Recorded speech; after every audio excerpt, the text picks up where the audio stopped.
So I just want to say welcome to our annual meeting.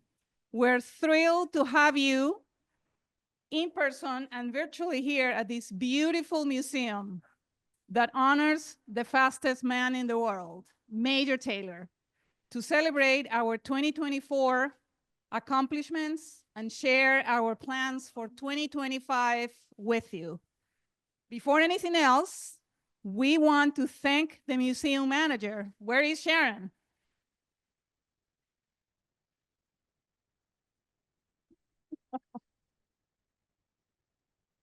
Sharon Freed for graciously hosted us once again. This is our fourth event here with MassBike, and I cannot begin to tell you how happy and thrilled we are every time we have an event here. But it's Sharon who makes it possible. And for all of you who are joining us virtually, please make sure you visit this museum. Next time you are here in Worcester, you will love it. And all of you, I'm sure, can witness and assure everybody of that. Last year, thanks to generous grants from the Massachusetts Clean Energy Center and the VAR Foundation, we made an incredible impact at MassBike, particularly here in Worcester. That's why we're here today.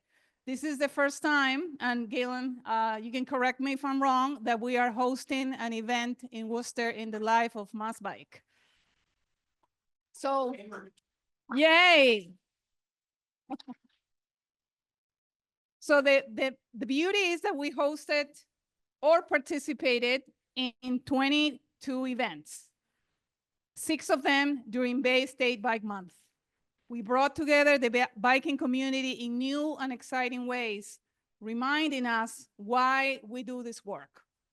Throughout the summer, we organize monthly theme rides to promote Worcester's first parking protected bike lanes. Yay!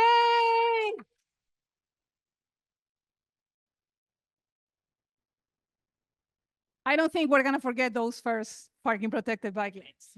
That's all I'm gonna say. We also introduced, we promoted these parking protected bike lanes, and we rode a lot on those bike lanes. A total of 123 people rode with us during those rides, with an average of 39 people per ride. And that is amazing for the city of Worcester. I wish you were clapping me, but no, you're clapping the parking events. While these events were happening, we expanded our e-bike program to 10 additional communities, while introducing a model that provided selected participants with income-based rebates between 60 and 75% of the cost of an e-bike. This expansion not only made e-bikes more accessible, but also provided a boost to local bike shops, helping them reach new customers and grow their businesses. As a result, 105 people receive e-bikes and are providing their riding data. Yes, some of them are riding as we speak. So far, the participants have ridden more than 21,000 miles.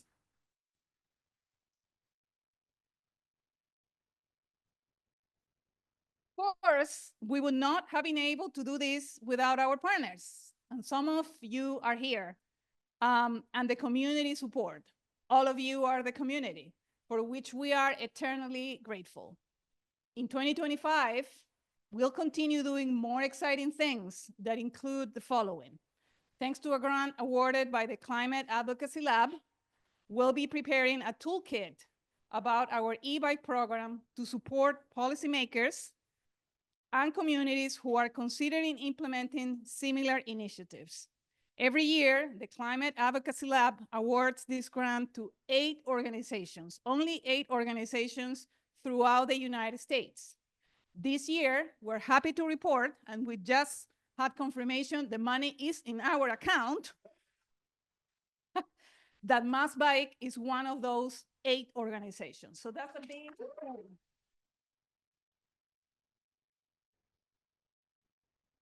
Starting in the spring, we'll be organizing more rides of course, weather permitting. We'll also be preparing the final report of our e-bike pilot program. In collaboration with other organizations, and this is going to make some of you very happy, we'll explore options to support the start of a bicycle education school here in Worcester that will help expand the number of butts, as Galen always says, the number of butts on bikes locally and regionally. Don't forget that, more butts on bikes.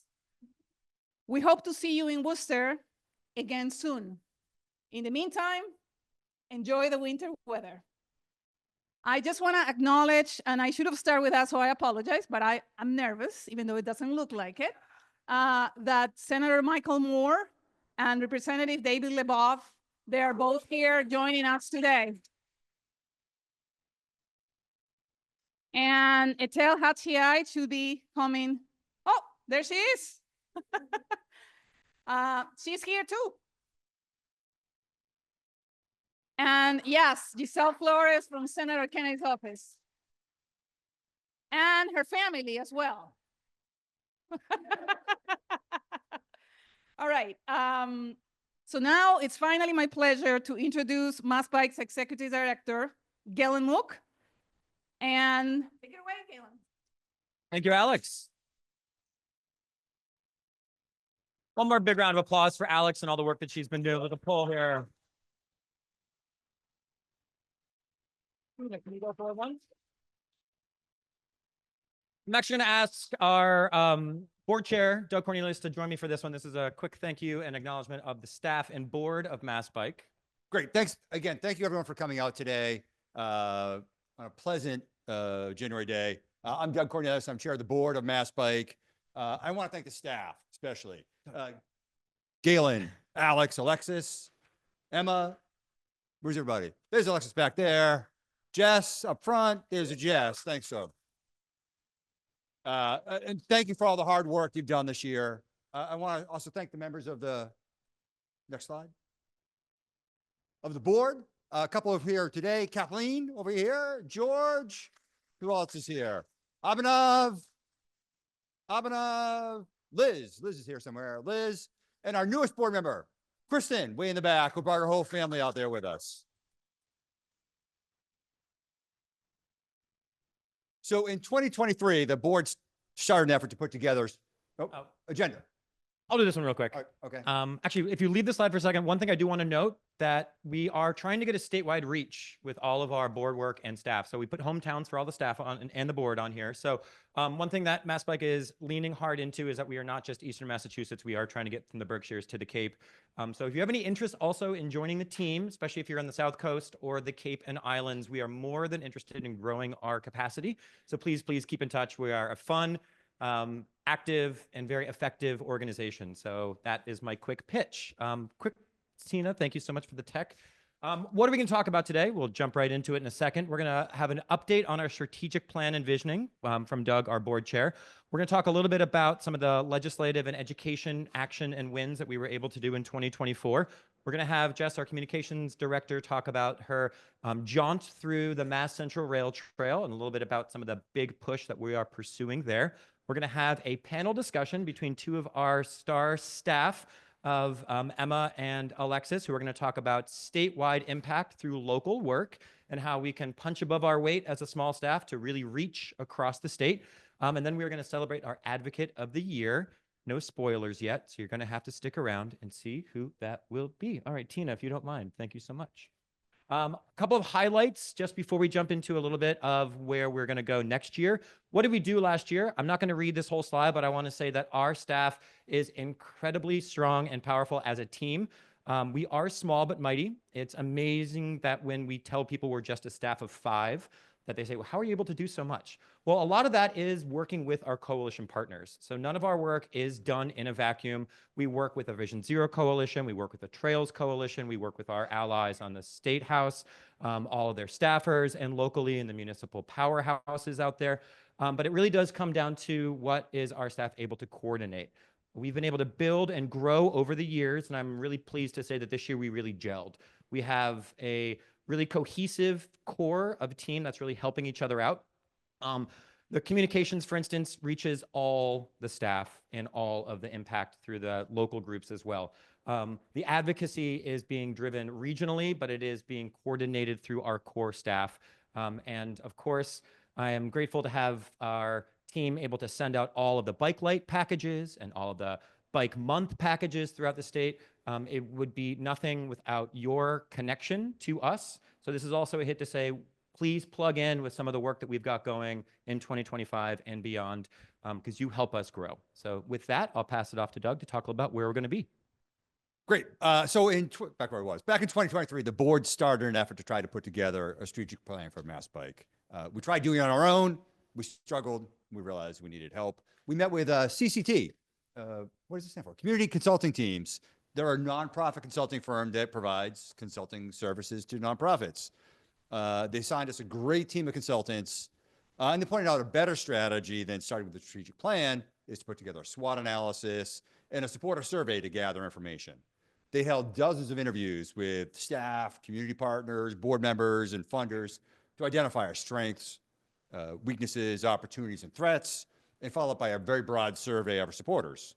So just a quick summary of some of the results. The highlight was the strength of our team, well-positioned to activate policy and manage our resource flows. Among the weaknesses, we're constrained, obviously, by the capacity of the team, and we need to manage our priorities and focus. They can't do everything, hence the need for the strategic plan. And the threats, the one surprise that popped up with the board is the perception that MassBike is for mammals. Does anybody know what a mammal is? Go ahead. Middle-aged men in Lycra. There are certainly plenty of mammals amongst us. At times, I am one as well. But MassBike is definitely not just for mammals. So we need to better define the organization. So some of the next steps we're working on. We're going to digest all of this great work to help us better define what MassBike is, what we stand for, what we do, and what we should do more of. And then we're going to put together a multi-year strategic plan to map out our growth, our set goals, set priorities, especially measure our successes. Of course, that growth of MassBike will require a growth in revenue. We thank all of you for having made financial contributions to MassBike. Hope you'll be inspired today to keep contributing and maybe even contribute a little bit more this year. Next up, Galen, you want to talk about education? And thanks, Doug, for all the work you're doing to corral our volunteer board. It is all volunteer effort, so I'm really grateful to have the leadership help us. So what have we done this year? So one of the most heartwarming pieces of our work, I think, is our education. We do like to position ourselves as one of the statewide leaders in what's going on with cycling education. We do the Safe Routes to Schools. We build curriculum. We've been able to expand that not just from elementary and middle, but now into a high school curriculum. And we partner with MassDOT, AECom, and others to kind of make a statewide reach.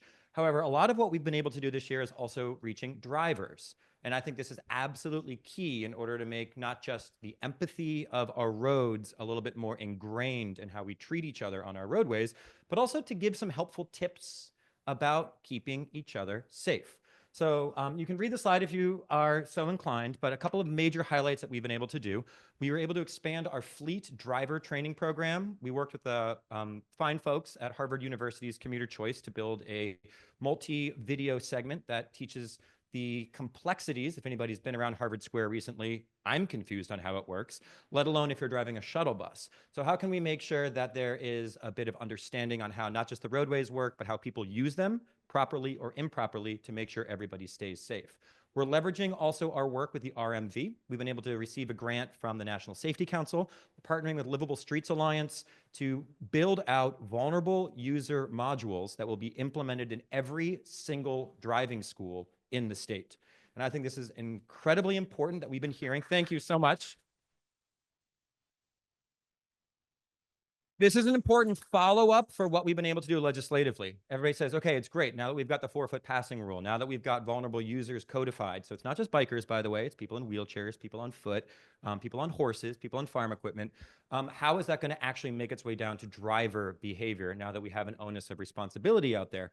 So one of the best ways to do that, besides enforcement and redesigning our entire roadway network, is to really get to the mindset of the drivers. So we've been able to partner with driving lab over at UMass Amherst, which was really cool. We were able to visit there, for instance, and see how their research is going to implement and be effective.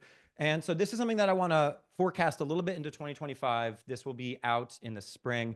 And so anybody who has a emerging driver, keep in mind that this is going to be new, and we're also interested in feedback. So if there's anything that you can do to send us ways that we can kind of spread the word a little bit better. Let's see, I think that is it for the education slide, except to say that I'm also really proud of our instructors. We had about 10 part-time instructors throughout the state. A few of them are here today. Tina, thank you so much for being a cycling instructor for us.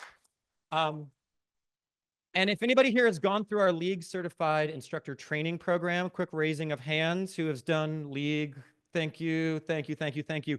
This is partnering with the League of American Bicyclists, where we help certify cycling instructors and help build curriculum.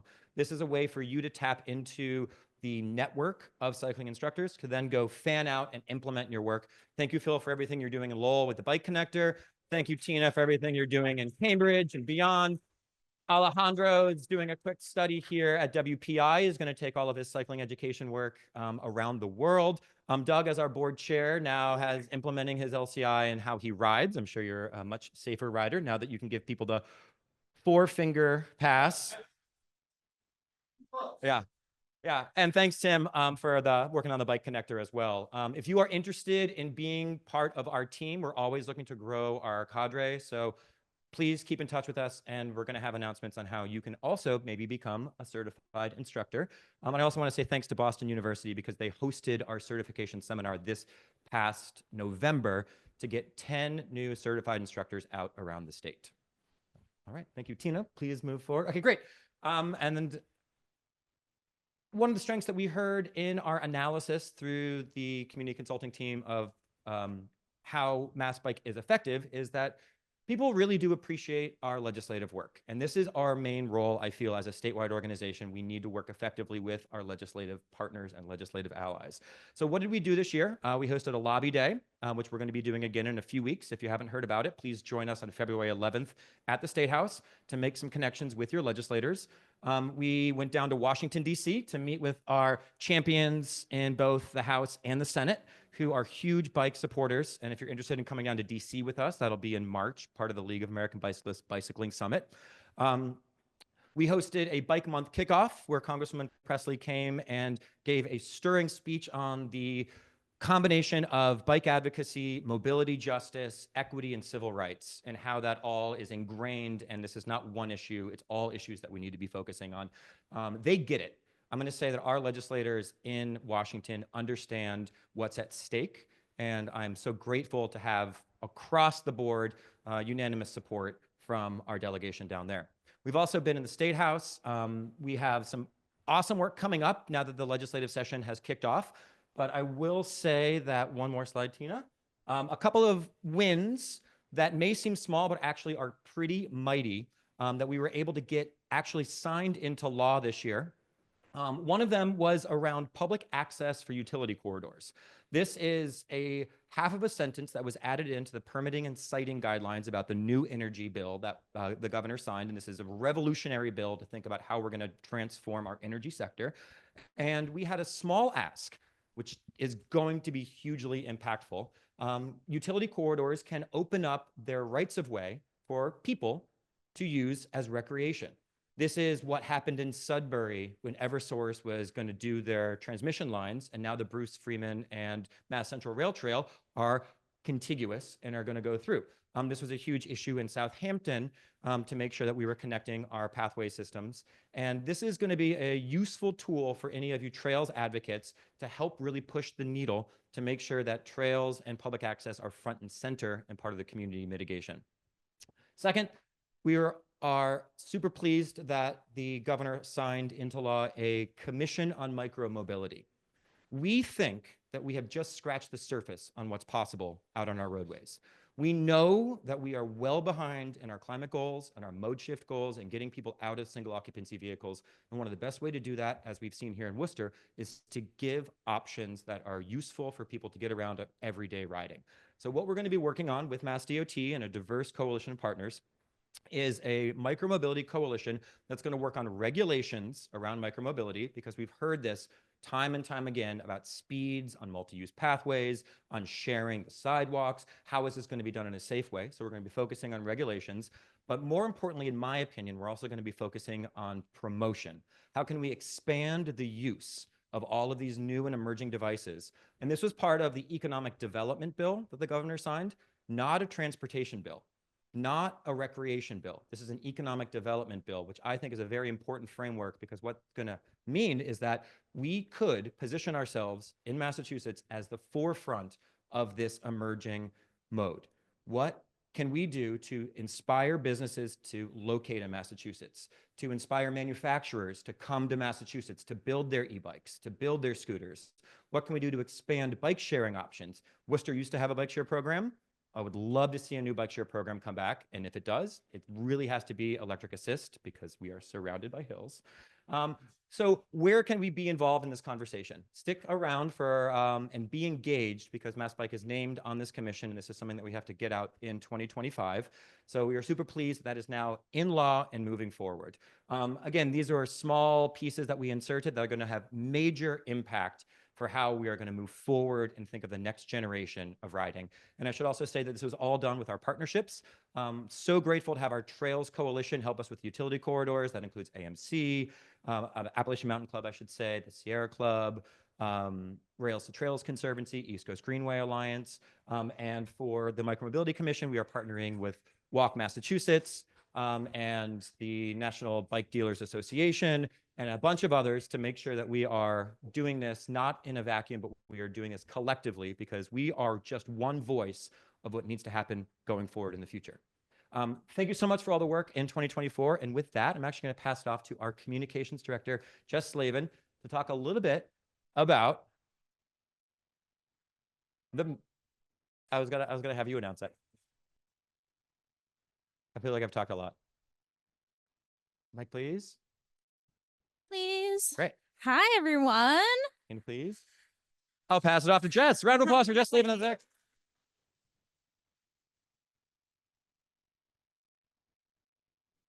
Thank you. Thank you to everyone who joined us here in Worcester and online. We appreciate you taking time out of your Saturdays. As Gillen said, I'm Jess Slavin, MassBike's communications director. I have a hand in everything that is written and designed coming out of the org. So if you read our newsletters or look at our website or our social media, that's me. So thank you for everyone who engages with that. I appreciate it. Oftentimes, when I tell people about my job, they say, "Oh my gosh, you must ride your bike for work all the time." Unfortunately, that is not true. Most of the time, I am behind my computer, but I'm going to tell you about a time I did get to ride my bike for work on the Mass Central Rail Trail. Can I have the next slide, Tina? Awesome. So I did an amazing 3-day journey thanks to the Norwodic Network, some of their really dedicated volunteer board members, Glenn Pransky, Jessica Milan, Pete Sutton was there. And it was an experience that I wanted to highlight as a way that you can bring effective advocacy to an initiative that you're working on. Because we did what was called the Ride N to B, Northampton to Boston. So that is historically where the Mass Central train went, and it is now a dead railroad bed, much of which is turning into a trail, and we're hoping to make it into a continuous trail from Northampton to Boston.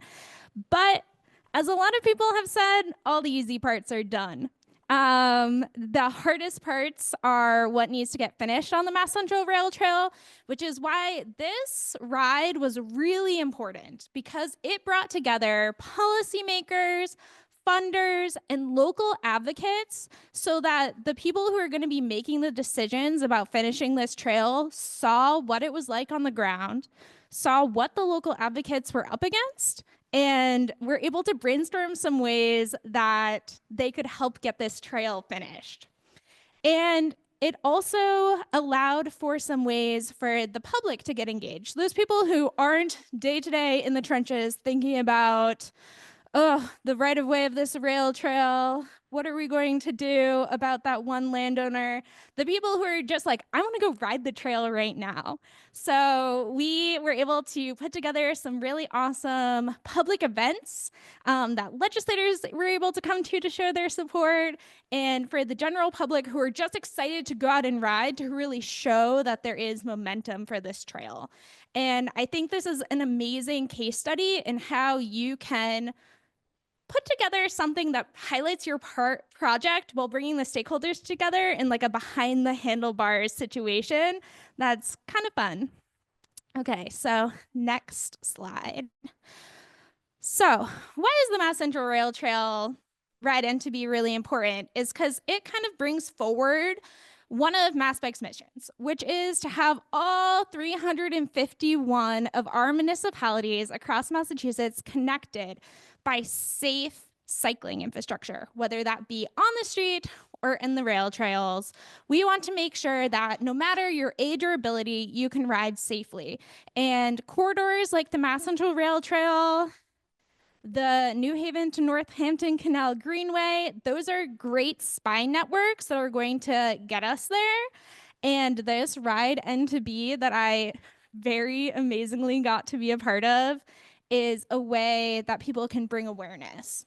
So how is MassBike going to help bring our vision to reality? Well, we can't do it alone. I'm going to be honest with you. A couple years ago, I pitched something to Galen. I said, Galen, what if I rode the Mass Central Rail Trail and met with advocates along the route? I didn't even know where to begin on how I would do that. So I didn't. I didn't do it. It wasn't until the people who are working on the Mass Central Rail Trail knew the advocates in the community, put together this amazing ride, that I was able to do it and kind of see what I was a part of. So it really takes those grassroots people on the ground to work with us at MassBike. We can help up-level your initiative. What I did on the ride N2B is I made little Instagram reels for every day, overviewing what we did, who we saw, who we talked to, and helped take a lot of photos that then Hub Love, who was one of the major funders, was able to help the Nordic Network put together an amazing website called finishtherailtrail.org. And put all those great photos that we captured. I will also admit I was not the only one who captured photos. Everyone on the ride took some really great photos, but it was a chance to kind of highlight this initiative. So yeah, there are a couple of things I want to put out here. Up on the top of this slide, you see kind of where the current trails are in Massachusetts. We have some ways to go. Below, we have the MassDOT Mass Trails. I called it MassDOT, but it should be Mass Trails. Sorry, Pete. Priority Network Vision. And that's kind of where the state is pushing us to go. You see it's a lot more connected, but we're hoping at MassBike that we can fill in the gap with on-road connections and also additional trails. So that was kind of my journey on the ride N2B. And I hope that some of you here in the room or online can put together something like this to show your community and the greater Massachusetts community what projects you're working on and bring together stakeholders to help make that a reality. So thank you very much. That's my spiel here. Thank you, everyone. I hope everyone in the room enjoyed their snack break, and everyone online, I hope you took a moment to stretch or get a cup of tea. I know that sitting in front of your computer screen can take it out of you, so I hope you're able to take a little break. Tina, can I have the next slide, please?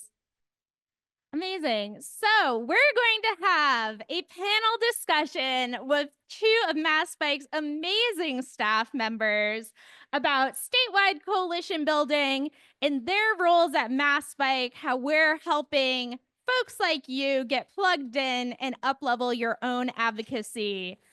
So, to start off, Emma, can you introduce yourself and tell us about your role here at MassBike? Yes, Jess, I can. Hi, everyone. My name is Emma. I'm the administrative coordinator at MassBike. I do a plethora of things. A few of them being I manage the office. I manage all of the donations coming in from individual donors and do acknowledgements. I do all of the mailing and shipping. I run our Lights Brigade program, and I run I'm our volunteer coordinator as well. Amazing. Thank you. Also, if you've ever written into Bike Info, you've probably gotten a response from Emma. So thanks, Emma, for all your hard work. Alexis, can you introduce yourself and tell us about your role at MassBike? Yes, my name is Alexis. I'm the regional advocacy specialist here. I actually started as a volunteer myself about 3 years ago, attending Pioneer Valley Planning Commission meetings, which is an MPO. And then I became a staff member when I showed Galen some spreadsheets I made. Alexis, can you tell us what an MPO is? Oh, yeah, it is a municipal planning organization, and there are 13 of them in the state, and I work with each of them trying to create better biking. Amazing. We're going to get into that a little bit more in a bit. So I'm going to start with you, Emma. You talked about a whole bunch of stuff that you do here at MassBike, but one of the things that you've been working on is our volunteer program. How did you grow our volunteer program in 2024? Well, one of the biggest challenges that I was facing when I took on this role was that we did not have consistent volunteer opportunities. And I realized that that is very important if you want to grow anything, to have consistent opportunities. So my goal was to just make sure that they were consistent. So I offered one opportunity per month. And even if I got 2 people, I counted it as a win, because I got from the feedback that I got, it was really important to have the opportunity offered.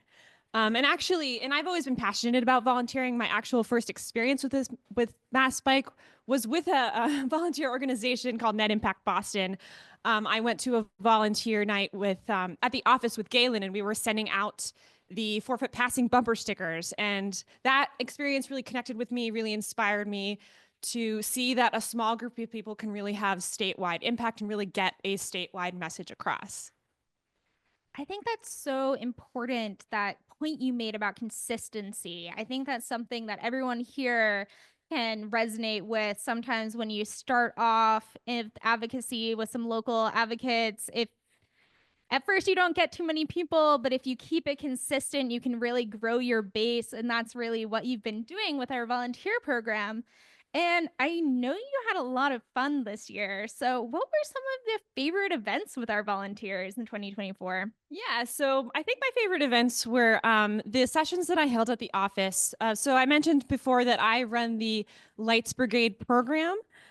So what I did was I'd have volunteers come and help me package up those boxes of lights, because we do get a fair amount of lights. It is a big job for me to send over 1,000 lights across the state. So having people to help was a huge deal.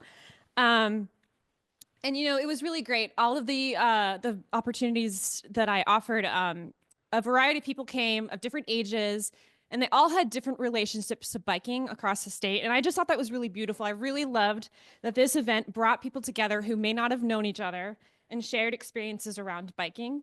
And it just felt like a very tangible activity that people could connect with and see that their efforts just in about 2 hours really had statewide impact. Yeah, I love our Lights Brigade program so much. Anyone here, have you ever distributed lights for us? Raise your hand. Yes, so many of you. Yay, Thank you so much. And thank you to Jeffrey Glassman Injury Lawyers for sponsoring our Lights Brigade program this year. They have been a huge help in ensuring that we have enough lights to distribute to riders in need all across the state to make sure that they're riding safe and legal out there. And beyond our Lights Brigade program, you also collaborated with some other organizations. Do you want to chat a little bit about our collabs? Absolutely. So that's been a real joy for me to get to know other organizations that we collaborate with across the state. So over the summer, I worked with Bike to the Sea at their bike kitchen in Malden.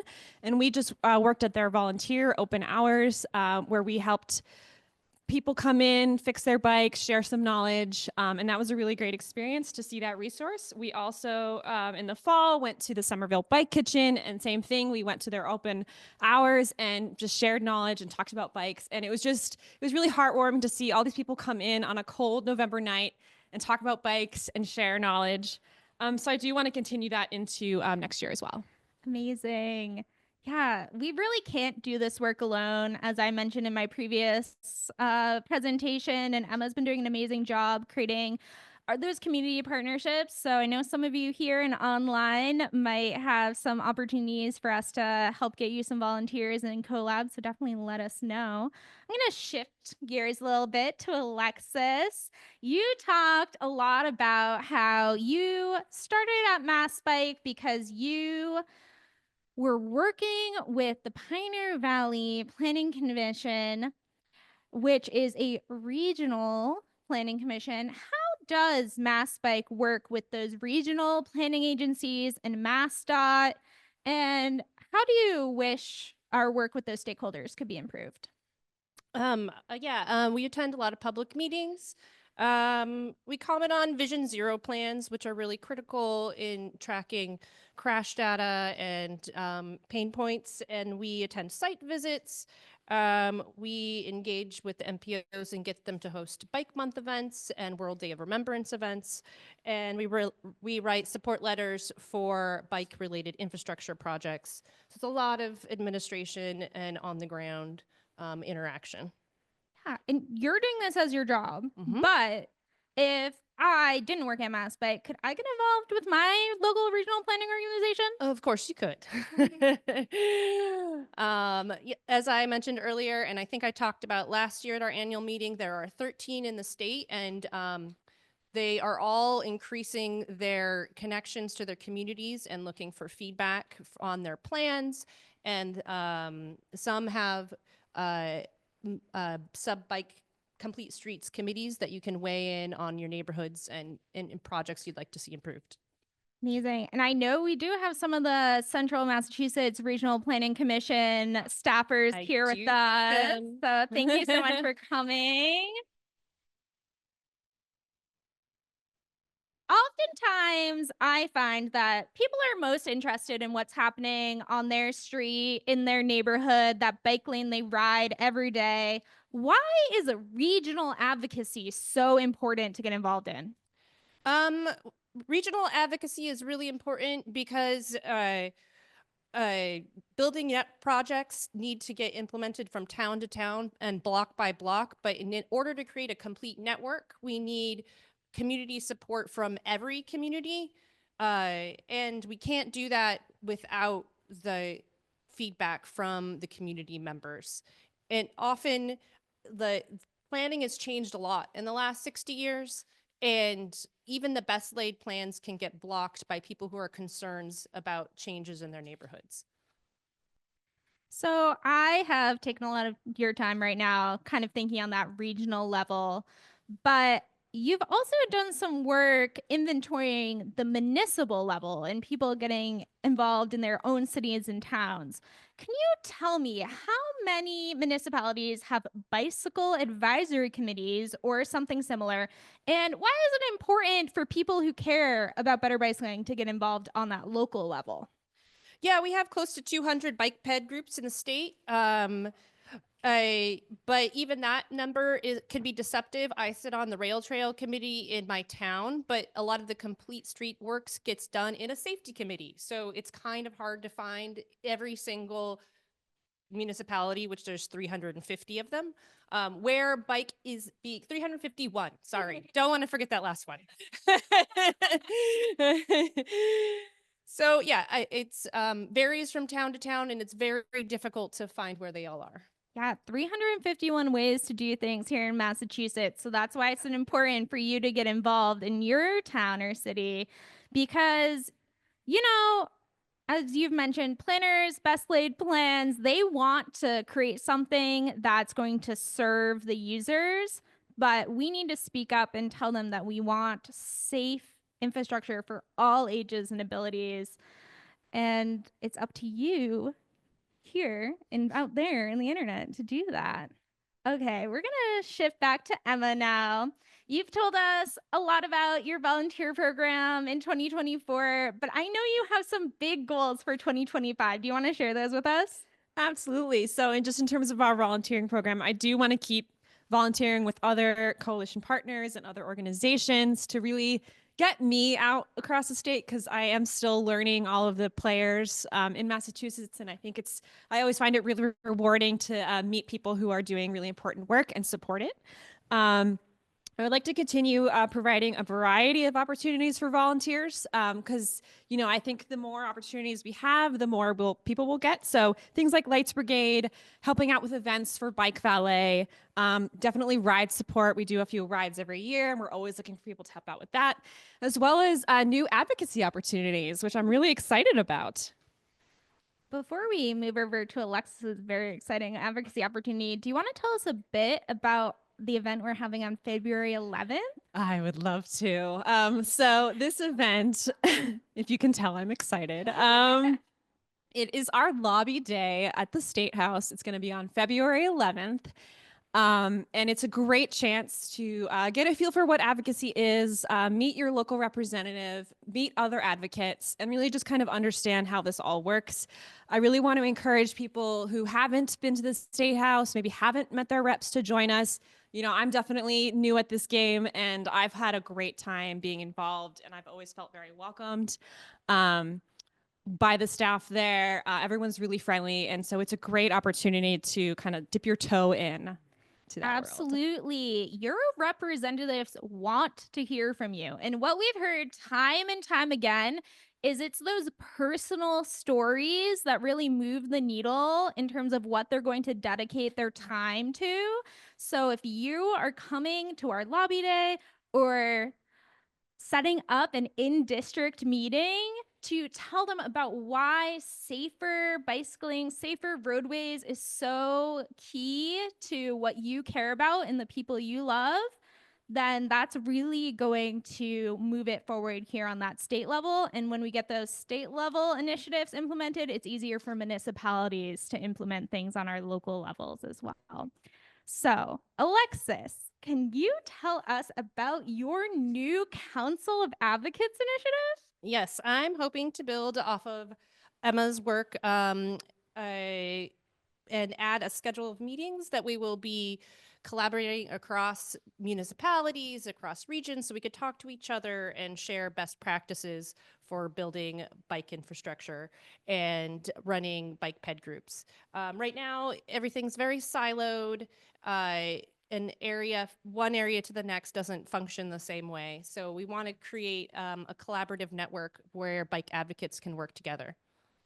So how many people are you looking for this Just council? 10 to 20. It's not that many. 10 to 20, we But- have but a statewide a reach? statewide reach and trying to get people throughout the Commonwealth. This is really a great opportunity to help MassBike know what's going on in your community. As you've heard from us today, we are a small staff. We can't be going to every single meeting and digesting all of that information. So Alexis's new initiative is going to be an amazing way for us to hear about all of those local concerns, but also to help newer advocates or even advocates who've been doing this for a while up-level their skills and feel confident in their local advocacy and helping others get involved as well. Okay, we've talked a lot. I'm going to give you a chance for one last pitch. We'll give it to Emma. Why, Emma, is it so important for people to get involved? And how can they do it? Well, it's important for people to get involved because it's important to have a diversity of perspectives of people that are involved. I'm always thinking about vulnerable road users and how we're all vulnerable road users. So you don't have to be an avid cyclist or regular cyclist, an experienced cyclist. You don't even have to ride that much. I'm someone who doesn't ride that much, but I walk, I run, I use shared use paths, and I just think it's really important to bring that perspective into making roadways safer, because that's really what we're all trying to do. So you can get involved by joining our lobby day, either in Boston or in your district. You can also sign up to volunteer. You can reach out to me to do that, and any ideas you have for volunteering, I'd love to hear them. Thank you so much. Yeah, you don't actually need to bike at all to get involved. No. At all. When I started this job, I did not bike. And now I bike a Emma- little bit. Emma's a pro now, so you don't need to bike at all. Amazing. Thank you so much. Alexis, one last pitch. Why is it important for people to get involved on that regional level that you've been working so hard on? And how can they do it? Well, you can go to our volunteer page and fill out the form for being on our Council of Advocates. I just think it's very important to support our planners to make the best plans for the future. And I think we need to hear from everybody because you know someone is going to complain about missing their parking spot. Yes, all of those parking spots. I think we should add some more bike parking, don't you? Yes. Awesome. So thank you so much to Emma, Alexis. I hope this panel inspired all of you here online to get involved with us. Please connect with Emma and Alexis for their various opportunities. And if you have an idea that we didn't talk about, connect with them. Awesome. We're gonna move on. You can put the microphone down. Amazing. Thank you so much. I am now going to pass the mic off to Alex, who is going to present our Advocate of the Year. Give it up for Alex.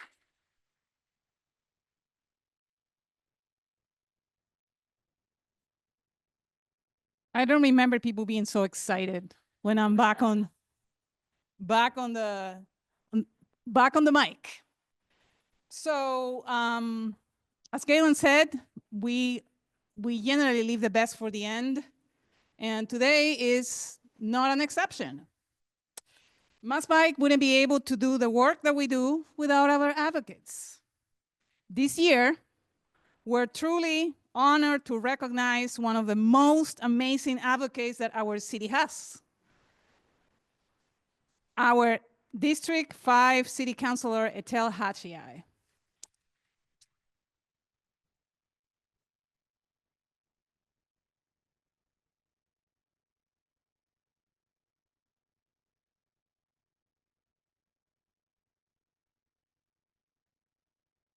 Her incredible commitment to better cycling and mobility equity has been front and center in the implementation of the Vision Zero Safety Action Plan, the adoption of the 25 miles statutory speed limit, and the defense, it's coming, of the first parking protected bike lanes in Worcester. These are just a few examples of what Etel did in 2024. But more importantly, we want to recognize her for her empathy and dedication in everything she does. Last year, Etel supported MassBike by participating in several of our events.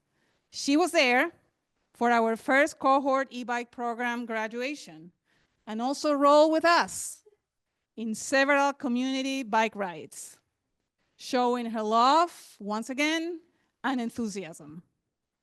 Etel, you inspired us every single day.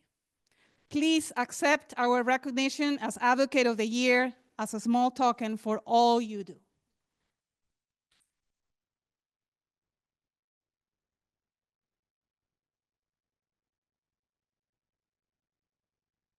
Yes, woo!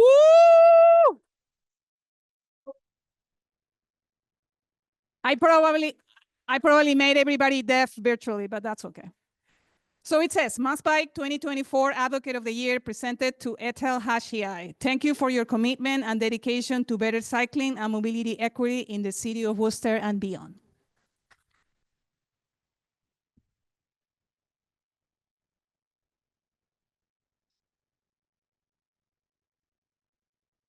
Thank you. This is how we force people to give remarks. Wow. Thank you very, very much. I'm so humbled.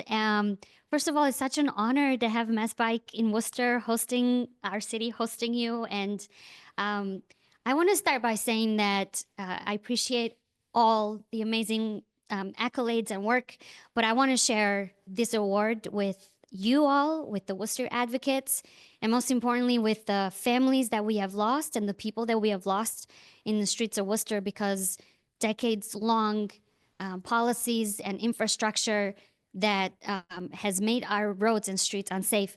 I'm probably going to miss some people, but I just want to highlight that for me, I've never been an expert in this field. I rode my bike as a little girl in my native country of Albania because that's what we did. We didn't have cars. We used transportation. And I came to America and I missed that feeling of building community with my neighbors, with my friends, riding bikes. And so when MassBike had hired Alex to do the e-bike program, they did a lot of stuff. Alex is like our star here, along with Karen Valentine Goins and Dale, our Worcester advocates that I go to, I rely on, who have educated me, who have supported the work. But I just want to make sure to say that we've also had a lot of fun, as well as a lot of yelling in community meetings about Mill Street. But one of the joys, one of the moments that was especially special for me was when we did the first ride after the e-bike cohort, and we rode in the rain.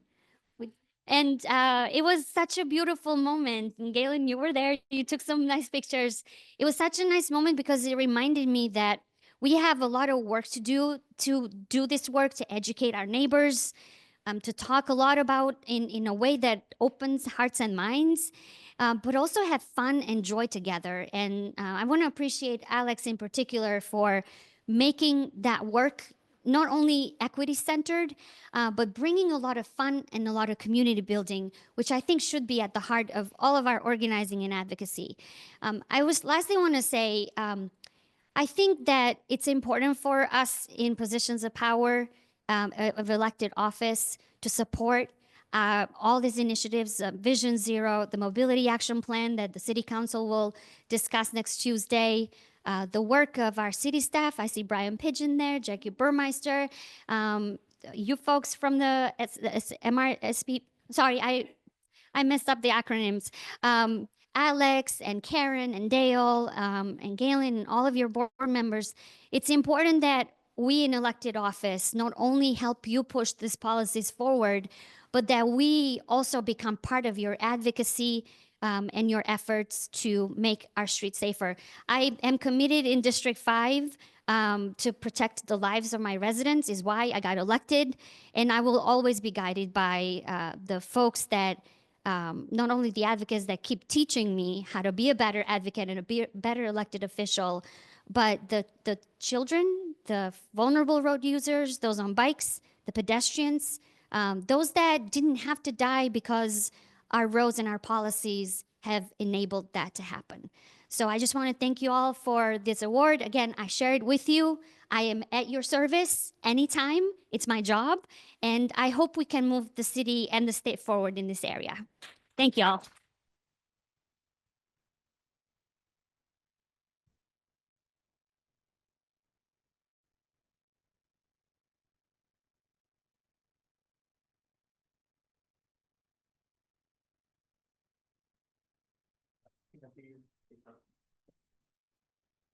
Excellent. I am so lucky to be working with a group that you just saw present. I am so fortunate to be able to be the helm here, but I am also very proud that they are able to showcase all of their work as well. We do not do this alone, as I mentioned. We are actually greatly in gratitude to all of the financial contributions that have happened throughout not just the past year, but we are, 47 years into this organization. We have the strongest financial stability that we've ever had. We have the largest team that we've ever had. And I think we are projecting forward to be able to continue and sustain that growth. A lot of that is due to our financial supporters. I'm just going to leave this slide up without naming all of them, but we are so grateful. Whether you give $1 or $100,000, it does go into all of our work, as you saw today. couple of opportunities that I do want to make sure you are aware of in case you are interested in personally or getting your company or your foundation involved. We have Bike Month coming up in May, and we're going to be seeking Bike Month sponsors. We have community rides that are memorial rides. We'll have the Ride for Pete's Sake and the Charlie Proctor Memorial Ride this year. We're also going to host the Kitty Knox ride in May. Again, for those of you who haven't been involved with that, the Kitty Knox Plays is an initiative that we are partnering with Plays in Place, who is here today as well.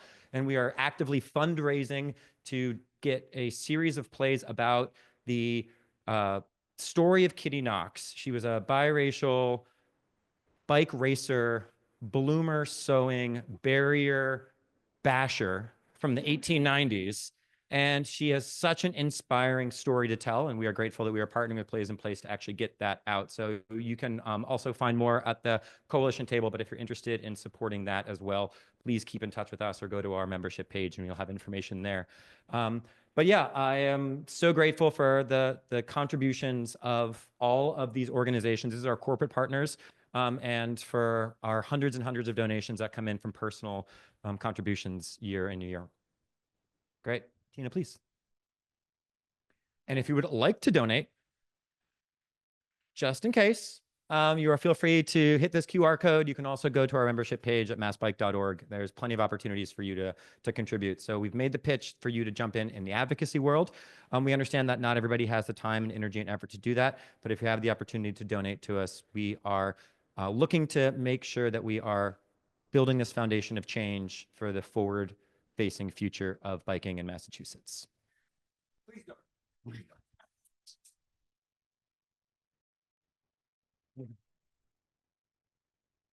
Cool. And I think one more from Tina. I'm going to pass them to Jess. Yes. So think back to what feels like hours ago now when Doug was up here talking about our work with CCT. One of the things they helped us create is our supporter survey. We need to hear from you so that we can continue our strategic planning process. Some of you might have gotten my pilot survey back in December. If you took that one, you don't need to take this one, but you can. It's basically the same survey. But you can scan the QR code. Should only take you 5 to 10 minutes. I will email it out to everyone who RSVP'd after this. And we really want your input to help us in this process while we lay out the plan for this organization for years to come. As Galen said, we're in amazing financial standing right now. Our staff is strong, but we need your input to put our plan together to keep it strong moving forward. Cool. I think with that, I want to say I'm super grateful, one, for our host here. Can we give it up to the Major Taylor Museum?